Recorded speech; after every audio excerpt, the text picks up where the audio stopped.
जय भीम। सम्मानित साथियों, जैसा कि आपको अभी हमारे मुख्य अतिथि जी ने बहुत सुंदर व्याख्यान दिया और बहुत सुंदर विचारों के द्वारा आपको अवगत कराया है। साथियों, आज की वर्तमान परिस्थिति किसी से छिपी हुई नहीं है। आप सभी ने वर्तमान परिस्थिति को बहुत ही अच्छे तरीके से देखा है और देख रहे हो। अभी पिछले दिनों अभी जैसे अध्यक्ष जी ने बताया कि किस प्रकार से सुप्रीम कोर्ट के द्वारा हमारे आरक्षण पर कुठाराघात करने का प्रयास किया गया।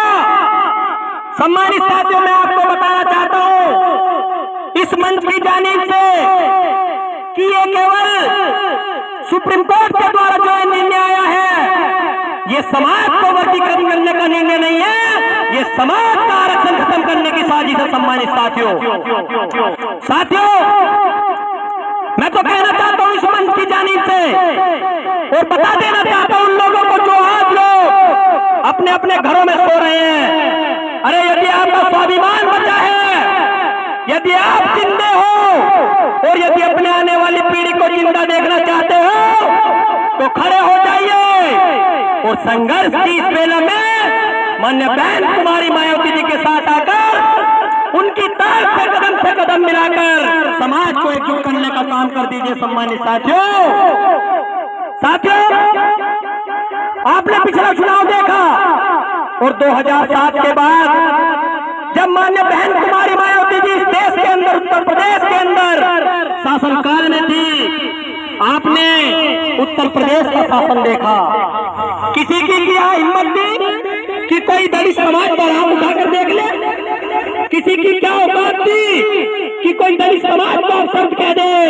लेकिन सम्मानित साथियों, बड़े ही दुख की बात है, मेरे इस समाज के बंटवारे के कारण आज हम 12 साल सत्ता से बेदखल हो चुके हैं। सम्मानित साथियों, इसका कारण कुछ और नहीं, इसका कारण स्वयं हम आपस में बंटवारे का कारण है। सम्मानित साथियों, मैं तो कहना चाहूंगा कि जिस दिन आपने अपनी वोट की ताकत को पहचान लिया, मेरे सम्मानित भाइयों, साथियों, बाबा साहब डॉक्टर भीमराव अंबेडकर आपको एक वोट का अधिकार देकर गए और वोट का अधिकार देते हुए बाबा साहब ने कहा, और क्या कहा?